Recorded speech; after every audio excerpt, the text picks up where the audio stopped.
Hey guys, and welcome back to the HobbyDude 007 channel. In a recent video, I shared a completed engine that included a detailed carburetor and a custom throttle return spring. And in the comment section of that video, a number of you guys asked if I would demonstrate how I make my throttle springs. So today we're going to make some throttle springs, and a little bonus, while I'm at it, we're going to take a look at how I make really all my suspension springs, that kind of stuff too. So let's make some springs.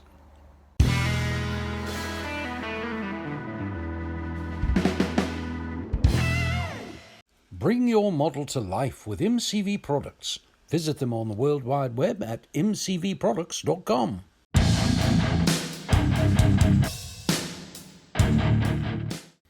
A couple of quick shout outs before we get to our springs. First up, we got a new shop card from Will over at 1968 Ford Man's Model Shop. Great channel, great channel. Head over, check out one of his more recent videos. He just finished up a Talladega that is really cool, and be sure you check out the video on this 40 coupe here. Some really good stuff over there.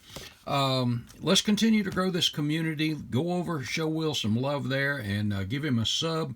Check out the videos. Great stuff. Will, thank you for the kind words there and for the sticker there, so I appreciate that. And yeah, guys, head over and check him out. Next up, I want to give a shout out again to the Mid-Carolina Model Car Swap Meet this weekend, February 21st from 9 to 1. There's your address, the Salisbury Civic Center, and all your information. Just plug that into your GPS if you're in the area. I hope if you are to see you there. I'm going to be doing some shopping and covering the show myself. And lastly, this I picked up the other night at Greer High School. If you are in the Greenville-Spartanburg area or upstate of South Carolina, doing a fundraiser at Greer High School on March the 1st, Sunday, March the 1st from 2 to 5. The SCMA is also going to have a model car display in conjunction with the Real Car Show. So some great inspiration looking at the real cars as well as the model cars. So come join in. We'll have a good time of fellowship, and hopefully we'll see you there. Okay, let's make some springs. Of all the springs on an automobile, the most visible, of course, is the throttle return springs on the carburetor, fuel injectors, throttle body, whatever your fueling system may be. And adding these to your model really adds that little extra, and I think it looks really good, and for me, it's just fun. But it is a great little detail that is noticed and stands out. You'll notice too on race cars, a lot of them have dual springs, because the one thing you don't want is a throttle getting hung wide open. But in addition to the throttle springs, there are a variety of other springs that you can add that really bring life to your model. And the same technique that I'm going to be sharing with you to make the throttle springs can be used in the other forms of springs found throughout the car. For example, the suspension. You'll notice in the suspension springs, some of them I have painted different colors, and that's different spring rates. And you can fine tune even that with the jack screws on cars, but the spring rates usually vary on each corner of the car. And again, this is just fun to make and add to your build. Also, I enjoy making drum brakes, manual drum brakes, and when I have the brake drum off of it, I like to highlight the springs that can be found in the old school brake system. I think this is just fun, and it just looks really, really cool. And on top of that, back in the late 80s, early 90s, you had a lot of people that were running the mobile phone antennas through their Uniden radio systems, and they would use the old school mobile phone antennas that could be found on cars because of the great reception they had. And when I researched this, I thought this was just really cool. But the same technique for making springs can be used to make this, and we'll be taking a look at this too. So let's make some springs. Okay guys, so the first thing I do before I even make the springs is I do some research. So I go into magazines, online, and I start looking at this type of engine that I'm going to be making, the type of fuel system it's going to be, whatever the return springs need to look like. And also keep in mind that return springs can be different colors. My first hot rod had yellow return springs on it. I've seen them red, whatever color you're going to do. And if you're doing brakes on a street car, the springs on the drum brakes, for example, are indeed different colors. They're color coded. So you'll want to research that stuff. But once you get your research, you'll want to make your springs, and I'm hoping these are going to focus here a little bit. You can make them as long or as short as you want. Now, for scale, the type wire you want to use is, I like 10 thousandths. And you can get that at Hobby Lobby. Here's a couple of spools I've had for eons. I like the dark colors, but you can use 10 thousandths solder. And this is 15. And the reason I like 10 and 15 for carburetors is it's more in scale.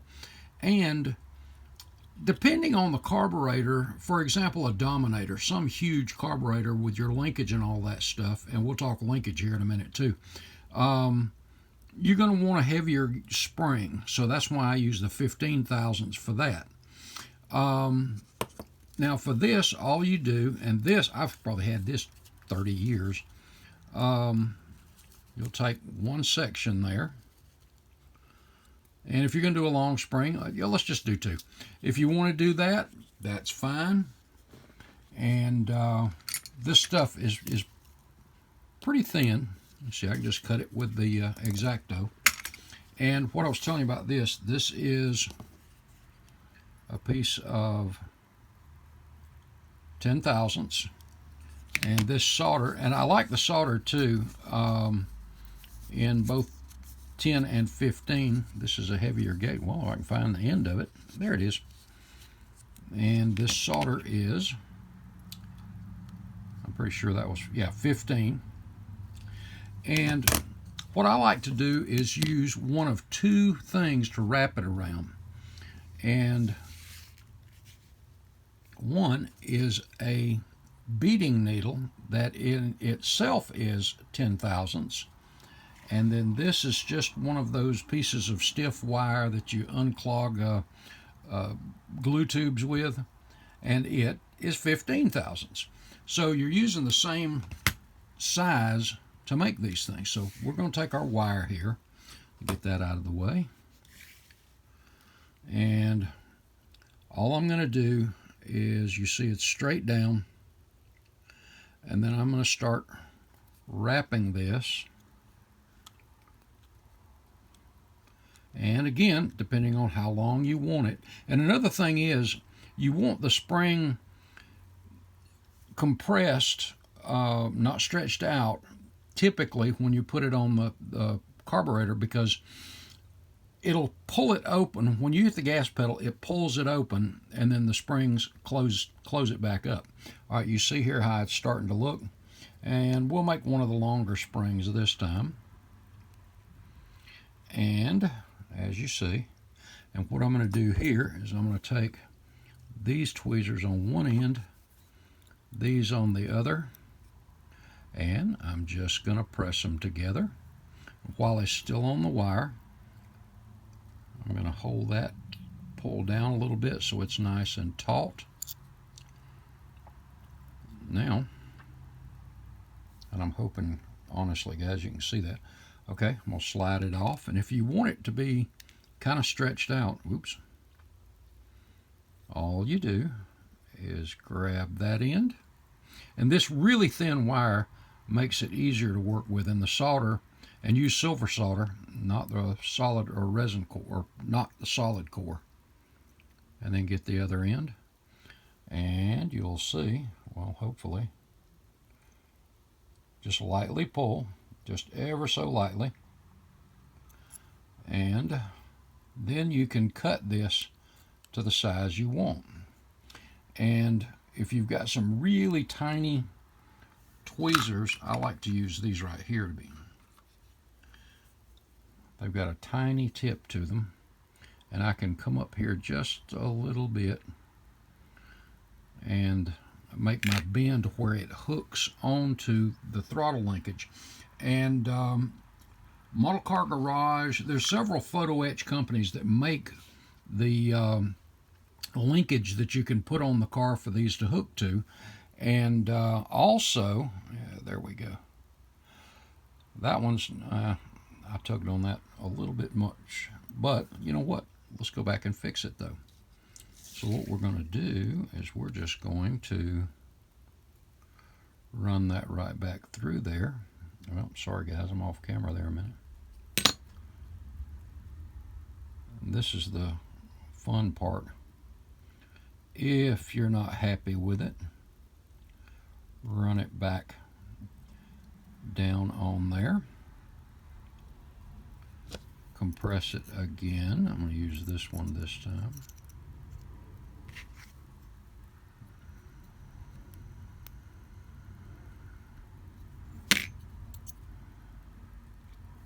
And we'll do it again. This time it should be better because we have our ends already out there. Let's see if I can do it on, if it'll focus there.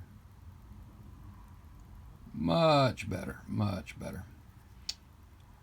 And as I was saying, once you get that linkage, you can get it kind of measured up on physically on the car, and then all you got to do is make your bend, the little hook that's going to go around, as you see there. And then, of course, normally I cut that piece off first, then make my bend.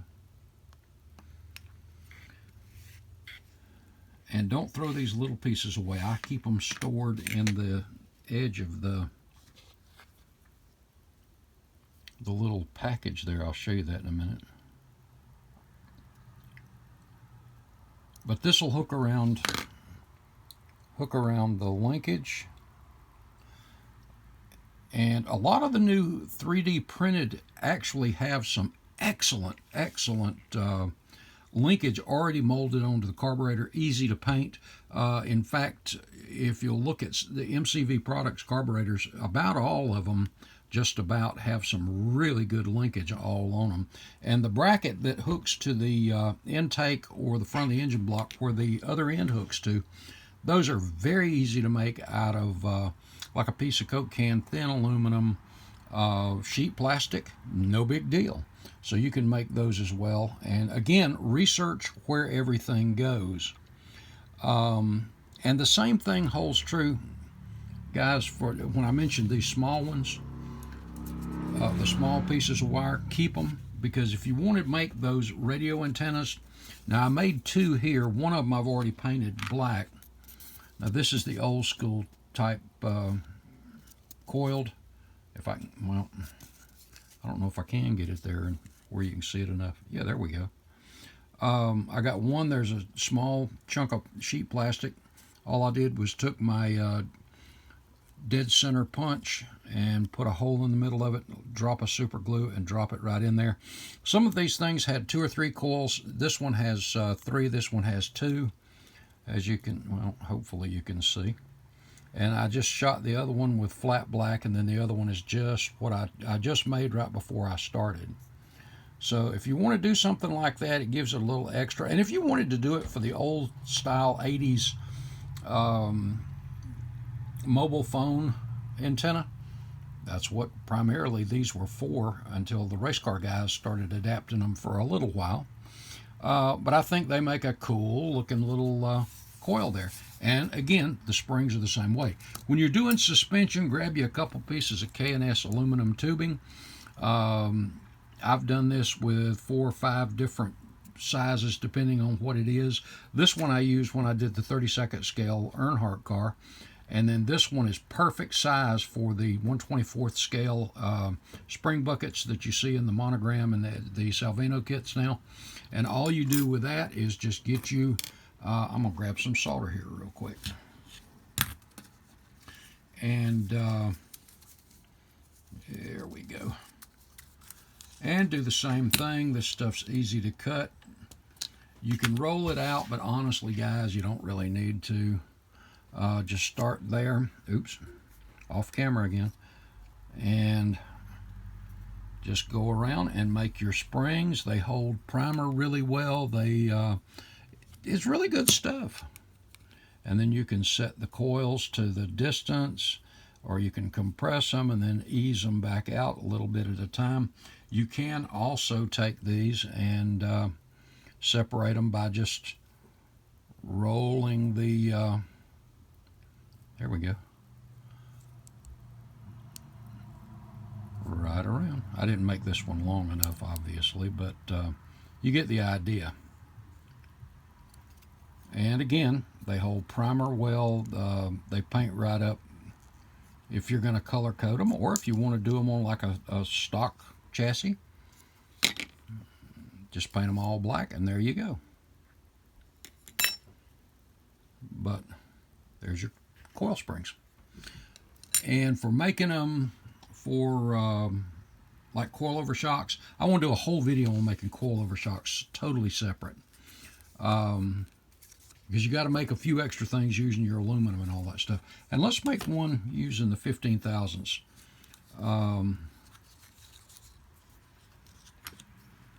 I enjoy doing this stuff, guys. These little things, sometimes people go, oh, it's too tedious. Make it fun, guys. Don't let it get to you. Don't. Okay, this is the 15,000. So this would be a little bit heavier spring. If you don't like the darker stuff here, and like I said, this stuff you can get at Hobby Lobby, and that'd be a lifetime supply. I don't know why I have two of them, to be honest with you, unless maybe they came together. I don't know. But there's other gauges of wire that you can get at Hobby Lobby too. There's one, it's just a very fine, I think this one was 15 thousandths too. But notice how it's got a braided look to it. This makes a pretty good looking spring as well. And this is your solder. This is easier to do, and if you want a shinier like this versus the darker one, this is a good way to go too.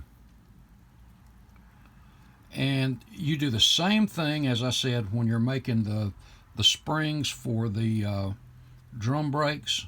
Same exact thing. Same exact thing. Okay. And you'll find that this solder will actually, there it is, compressed. Sorry, the lighting's just not doing it, guys. And I'm going to pull that a little tight, like I said earlier. And we'll slide that off.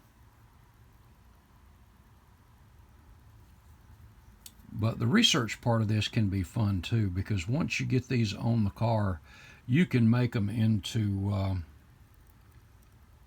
whatever color you want. Good looking spring though, huh? It's just that simple, guys. And I have in a lot of things that I've done over the years made it more complicated than it needs to be. But as you see, it's pretty simple, and it really adds a lot to your build.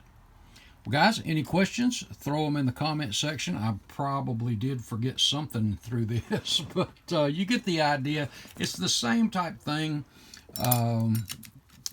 with any of the kind of springs you want to do or anything like that. And hey, if you use this technique or some other technique, hey, share it. Hey, I'm always up for learning anything. I think those turned out really cool. Okay, guys. Hope y'all have an awesome one. Hope this helped. And now you know how Hobby Dude does it. All right, guys. God bless. See you in the next video. Later, guys.